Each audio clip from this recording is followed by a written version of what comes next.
ತಮಿಳುನಾಡಿನಲ್ಲಿ ವಿಜಯ್ ಅತಿ ದೊಡ್ಡ ಪಕ್ಷವಾಗಿ ಹೊರಹೊಮ್ಮುತ್ತಾ ಇದ್ದಾರೆ. 91 ಸೀಟ್ಗಳಲ್ಲಿ ಮುನ್ನಡೆಯನ್ನು ಸಾಧಿಸಿರುವಂಥದ್ದು. ಯಾವುದೇ ಚುನಾವಣೋತ್ತರ ಸಮೀಕ್ಷೆಗಳನ್ನು ಮೀರಿದ ಸ್ವರೂಪದಲ್ಲಿ ಈ ಬಾರಿ ರಿಸಲ್ಟ್ ಅಂತೂ ತಮಿಳುನಾಡಿನಲ್ಲಿ ಗೋಚರಿಸ್ತಾ ಇದೆ. ಯಾಕಂದರೆ ಡ್ರೈವರ್ ಮಗ ಗೆದ್ದರೆ ಸಚಿವರಾಗುವಂತಹ ಸಾಧ್ಯತೆಯೂ ಕೂಡ ಇದೆಯಂತೆ. ಯಾಕಂದರೆ ವಿಜಯ್ ಅವರ ಜೊತೆಗೆ ಈ ಬಾರಿ ರಚನೆಯಾಗಬಹುದಾಗಿರುವಂತಹ ಸರ್ಕಾರ ಒಂದು ವೇಳೆ ಅವರು ಪೂರ್ಣ ಅಧಿಕಾರದೊಂದಿಗೆ ಬಂದರು ಅಥವಾ ವಿಜಯ್ ಅವ್ರನ್ನ ಬಿಟ್ಟಂತೂ ಅಧಿಕಾರ ನಡೆಸೋದಕ್ಕೆ ಸಾಧ್ಯ ಇಲ್ಲ. ಅಂಥದ್ದೊಂದು ಪರಿಸ್ಥಿತಿ ಸದ್ಯಕ್ಕೆ ಅಲ್ಲಿ ಗೋಚರಿಸ್ತಾ ಇದೆ.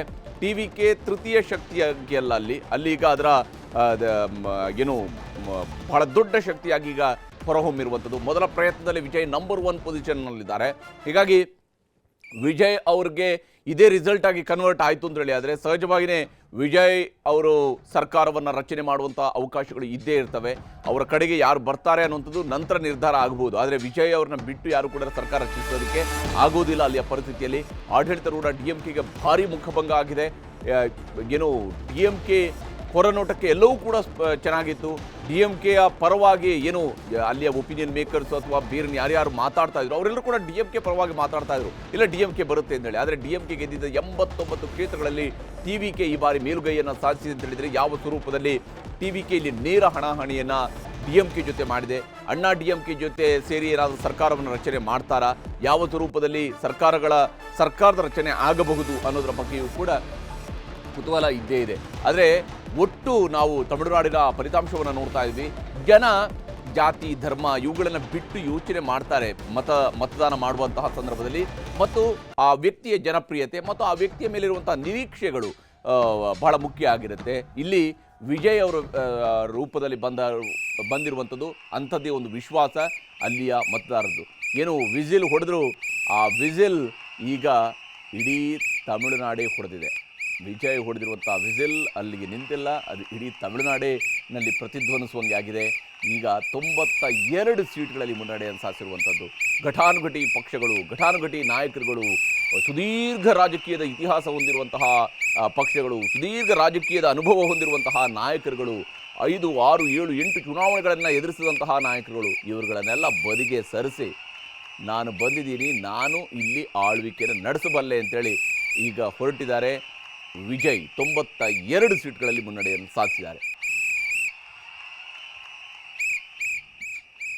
ಭಾಸ್ಕರ್ ರಾವ್ ಅವರೇ, ಈ ಬಾರಿಯ ಚುನಾವಣೆಯನ್ನು ನೋಡ್ತಾ ಹೋದಾಗ ಅಫ್ಕೋರ್ಸ್ ನೀವು ಖುಷಿಯಲ್ಲಿದ್ದೀರಿ. ಯಾಕೆಂದರೆ ಪಶ್ಚಿಮ ಬಂಗಾಳದಲ್ಲಿ ಇದೇ ಮೊದಲ ಬಾರಿಗೆ ಅಧಿಕಾರದ ಗದ್ದುಗೆಯನ್ನು ಸ್ವಂತ ಶಕ್ತಿಯಲ್ಲಿ ಭಾರತೀಯ ಜನತಾ ಪಕ್ಷ ಹಿಡಿಯೋದರ ಹೊಸ್ತಿಲಲ್ಲಿ ನಿಂತಿದ್ದೀರಿ.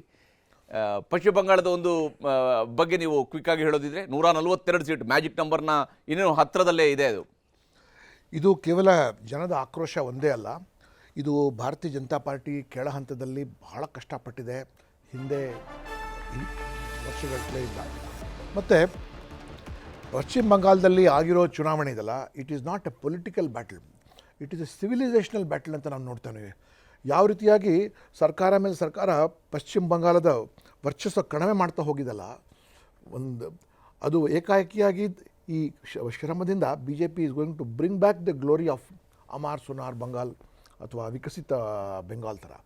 ನಾವು ದೀರ್ಘಕಾಲ ಕಮ್ಯುನಿಸ್ಟ್ ರಾಜ್ಯನ ನೋಡಿದ್ವಿ, ನಾವು ದೀರ್ಘಕಾಲ ಕಾಂಗ್ರೆಸ್ ರಾಜ್ಯ ನೋಡಿದ್ದೇವೆ, ದೀರ್ಘಕಾಲ TMC. ನೀವೆಲ್ಲ ಎಕನಾಮಿಕ್ ಪ್ಯಾರಾಮೀಟರ್ಸ್ ನೋಡಿದ್ರೆ ವೆಸ್ಟ್ ಬೆಂಗಾಲ್ ಕೆಳಗಡೆನೇ ಬಂದಿದೆ ಹೊರತು. ಇದರಲ್ಲಿ ನಿಮಗೆ ಇಂಟ್ರೆಸ್ಟಿಂಗ್ ವಿಷಯ ಏನು ಹೇಳ್ತೀನಿ ಅಂದರೆ, 48ನೇ ಇಸ್ವಿಯಲ್ಲಿ ಸಿಂಗಪೂರ್ಗೆ ಮಲೇಷ್ಯಾದಿಂದ ಇಂಡಿಪೆಂಡೆನ್ಸ್ ಸಿಗಿರುವಾಗ ಲೀ ಕ್ವಾನ್ ವಿ ಅವರು ಒಂದು ಪ್ರತಿಜ್ಞೆ ತೊಗೊಂಡ್ರು, ನಾವು 10 ವರ್ಷದಲ್ಲಿ ಕೋಲ್ಕತ್ತಾ ಥರ ಆಗಬೇಕು ಅಂತ. ಕೋಲ್ಕತ್ತಾ ಎಲ್ಲಿದೆ, ಸಿಂಗಪೂರ್ ಎಲ್ಲಿದೆ ಅಂತ.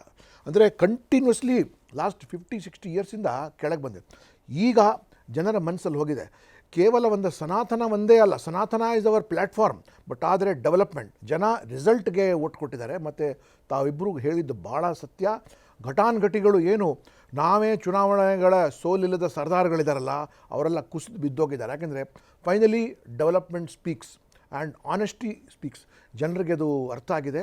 ಮತ್ತು ನಮಗೆ ಹರ್ಷ ಉಲ್ಲಾಸ ಏನಂದರೆ, ಕಾರ್ಯಕರ್ತರು ಜನರ ಜೊತೆ ಕಷ್ಟಪಟ್ಟು ಕೆಲಸ ಮಾಡಿದ್ದು ಜನರ ಮನಸ್ಸಿಗೆ ಹೋಗಿದೆ. Because changing the mind set ಇದಲ್ಲ, it's an intelligent state.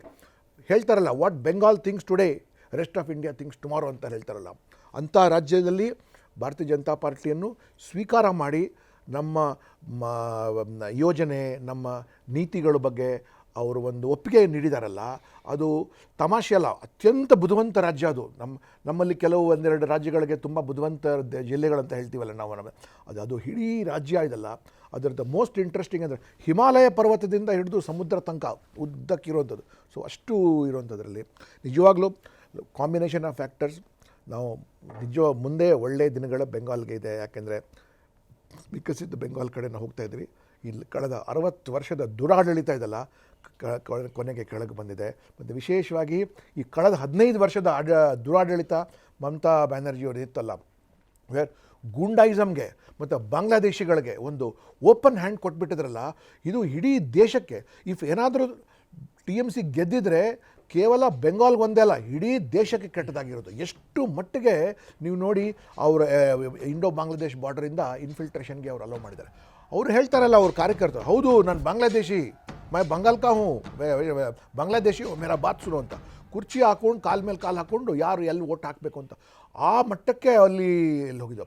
Police was reduce to nonsense. ಪೊಲೀಸ್ಗೆ 3 ವರ್ಷ ಬೆಲೆ ಇರಲಿಲ್ಲ, ಅಡ್ಮಿನಿಸ್ಟ್ರೇಷನ್ಗೆ ಬೆಲೆ ಇರಲಿಲ್ಲ. ಬರೀ ಇವ್ರದ್ದು ಗೂಂಡಾಯಿಸಮ್. ಮತ್ತು TMC ವರ್ಕರ್ಸ್ ಹತ್ರನೇ ಸರ್ಕಾರ ಇದ್ದಿದ್ದಲ್ಲಿಗೆ. ಏನಾದರೂ ಒಂದು ಡೆವಲಪ್ಮೆಂಟ್ ವರ್ಕ್ ಆಗಬೇಕು ಅಂದರೆ ಅವರ ಪರ್ಮಿಷನ್ ಇಲ್ಲದೇ ಆಗಬೇಕು. ಅಲ್ಲಿಗೆ ಒಂದು ಮದುವೆ ಒಳ್ಳೆ ಕಾರ್ಯಕ್ರಮ ಆಗಬೇಕು,